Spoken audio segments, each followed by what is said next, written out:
Hello everyone, this is the second video of our series about the special relativity. Here we're going to talk about time dilatation, okay, and give you some examples. Also, I highly recommend you to watch our previous video on this series, okay, about Einstein's postulates in order to understand this one.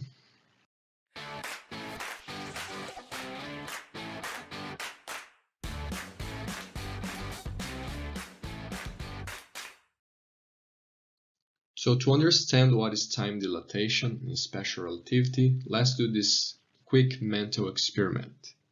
So we have a train car, and inside this train car we have a device that shoots lights to a mirror that's on the ceiling of the wagon, and it measures the time the light takes to hit the mirror and come back to the device. Okay, let's not consider the size of the device here. Let's imagine it's very small.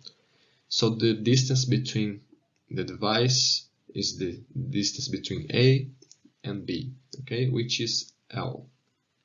And also let's consider an observer S0 that's outside the train, and the train is moving. So let's first do our calculations for S1, okay?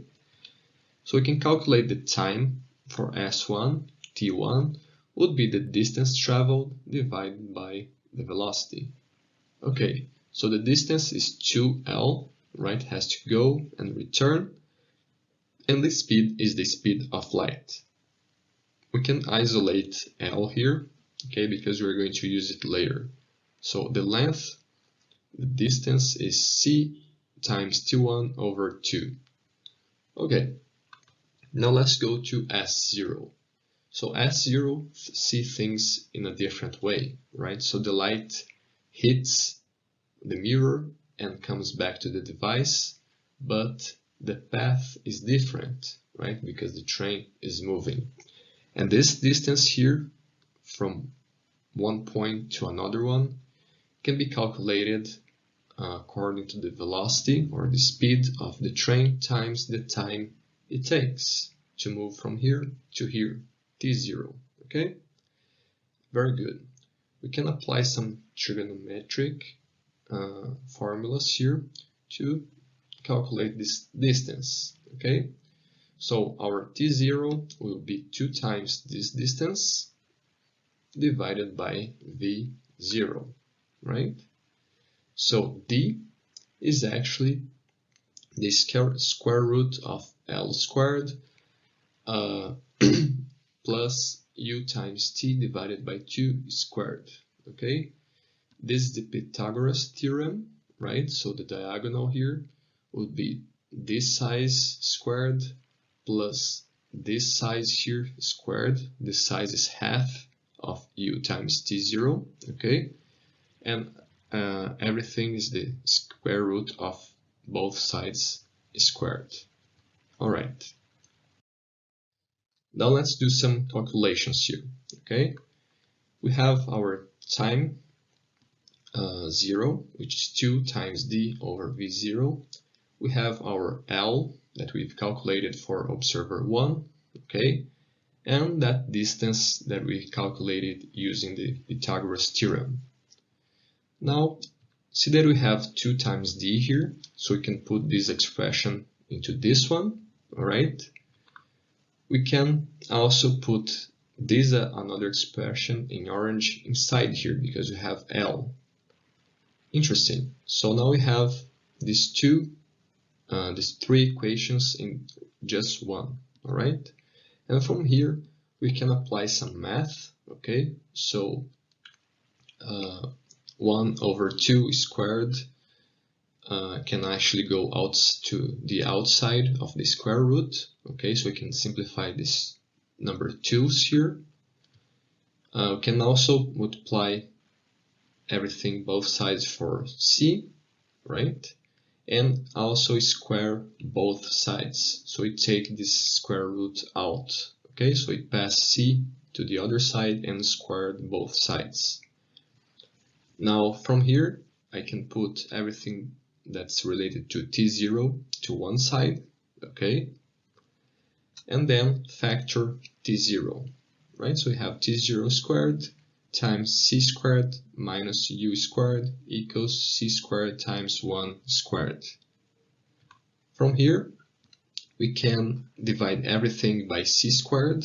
Okay, so we take the c squared from here, divide everything by c squared, and well, we can simplify this fraction here. Okay, this would be 1 minus u squared over c squared. Now we can take the square root on both sides. Okay, so we have t0 this times the square root of 1 minus u squared over c squared equals t1. So we are relating the difference in time between the both observers. Okay, and from here we can just isolate t0.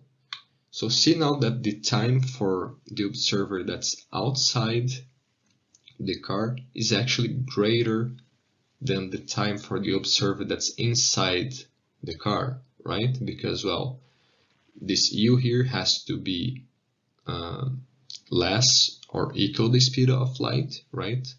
So if it's very close to the speed of light, this is almost 1, right? So we have 1 minus this thing here would be positive.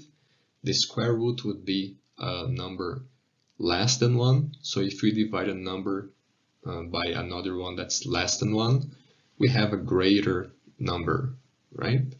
So this shows that the time is greater for the observer outside the car, okay? If the speed is very low, well, this fraction here is almost 0, so we have t1 over the square root of 1, right, would be t1 over 1, so t0 is the same as t1, okay, for small speeds. But see that when the speed of the trains approaches the speed of light, we have this big time dilatation. Let's go through now an example to show you this in practice. So let's go through now our example. Okay, we have the same situation, the observer that's inside the train car and the one that's outside. And let's assume some values here. So imagine that the device measured 1 second for the light to hit the mirror and come back. And the train now is moving at 0.8 times the speed of light. Okay, very close to the speed of light. If we do our calculations using the formula we've deduced before, okay, we can see, we can insert the values here. T1 is 1, U is 0.8 times C, so we can simplify this C squared here and see that T0 is 1 over 0.6, okay, that's 1.67 seconds.